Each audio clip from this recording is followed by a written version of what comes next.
সৰুপথাৰ অসম নাগালেণ্ড সীমান্তত পুনৰ তীব্ৰ উত্তেজনা।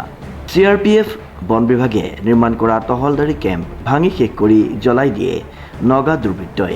ইয়াৰ পিছতো কিন্তু নীৰৱ বন বিভাগ, এনেদৰে অভিযোগ আনিছে স্থানীয় ৰাইজে।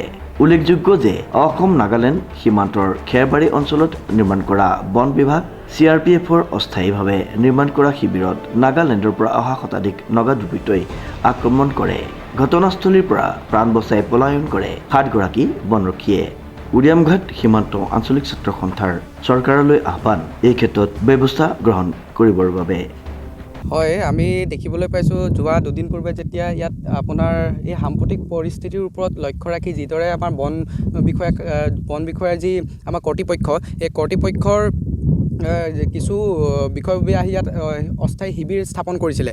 যিহেতু ইয়াত যি শিল খনন কাৰ্য চলি আছিলে তাক বন্ধ কৰাৰ উদ্দেশ্যেৰে এই পদক্ষেপ হাতত লৈছিলে। কিন্তু আমি দেখিবলৈ পালোঁ যে অস্থায়ী কাৰ্যালয়টো যেতিয়া অস্থায়ী শিবিৰটো যেতিয়া আপোনাৰ স্থাপন কৰিলে, স্থাপন কৰাৰ পিছতেই এদিন পিছতেই দেখা গ'ল যে নগা দুৰ্বৃত্তই আহি সেই শিবিৰটো জ্বলাই তহিলং কৰিলে। তাৰ ফলত আমি এটা কথা স্পষ্ট ভাষাৰে আমি ক'ব বিচাৰোঁ যে এনেধৰণৰ কাৰ্য আমি কেতিয়াও গ্ৰহণযোগ্য বুলি নাভাবোঁ। আৰু ইয়াৰ লগত জড়িত থকা যিসকল লোক আছে, লাগিলে আমাৰ অসমৰ যি শিল মাফিয়া বুলিয়ে কৈছোঁ, শিল মাফিয়াই হওক অথবা নাগালেণ্ডৰ কিছু দুষ্কৃতিকাৰীয়ে হওক, তেখেতলোকৰ যি ওপৰত যি ব্যৱস্থা ল'ব লাগে অসম চৰকাৰ তথা আমাৰ সন্মানীয় বিধায়ক মহোদয় তথা যি আমাৰ সৰুপথাৰ সমজিলা আৰক্ষী বিষয়া, সকলোৱে যাতে ইয়াৰ ওপৰত বিহিত ব্যৱস্থা গ্ৰহণ কৰে আৰু ইয়াৰ ওপৰত এটা অতি সোনকালে এই আমাৰ যি সীমাৰ সমস্যা, এই সীমা সমস্যাটো সমাধান কৰি আৰু এই শিল মাফিয়া যিসকলে আমাৰ বৰ্তমানো ইয়াৰ লগত জড়িত হৈ আছে, কৰায়ত্ব কৰিবলৈ সম্ভৱ হোৱা নাই, সেইসকলক কৰায়ত্ব কৰি কঠোৰতম শাস্তি প্ৰদান কৰিবৰ বাবে আমি উৰিয়ামঘাট সীমান্ত আঞ্চলিক ছাত্ৰ সন্থাৰ তৰফৰ পৰা অনুৰোধ জনালোঁ। হয়, তাৰ কথা ইয়াৰ পৰা স্পষ্ট কথা ইয়াৰ পৰা মানে আপোনাৰ দেখিবলৈ পোৱা গৈছে যে ইয়াত নথকাৰ এটাই কাৰণ আমি এতিয়া ক'ব পাৰোঁ যে আপোনালোকে বন বিষয়া হওক বা পুলিচ প্ৰশাসনে হওক যিদৰে ইয়াত থকাৰ বাবে ব্যৱস্থা কৰিছিলে, যি সুৰক্ষাৰ বাবে ব্যৱস্থা কৰিছিলে, এতিয়া এই সুৰক্ষা দিব নোৱাৰি তেওঁলোক পলাতক অৱস্থাত।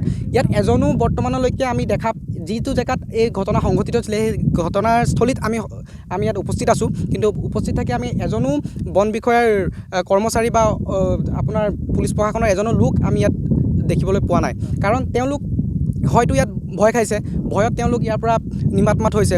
গতিকে আমি অনুৰোধ জনাইছোঁ, আপোনালোকে তেনেদৰে ভয় খাই আপোনালোকে এনেকুৱা ধৰণৰ সুৰক্ষা প্ৰদান কৰাতকৈ আপোনালোকে ইয়াত আহি থিয় দিয়ক আৰু আপোনালোকে এই সমস্যাটোৰ হকে সমাধানৰ চেষ্টা কৰক।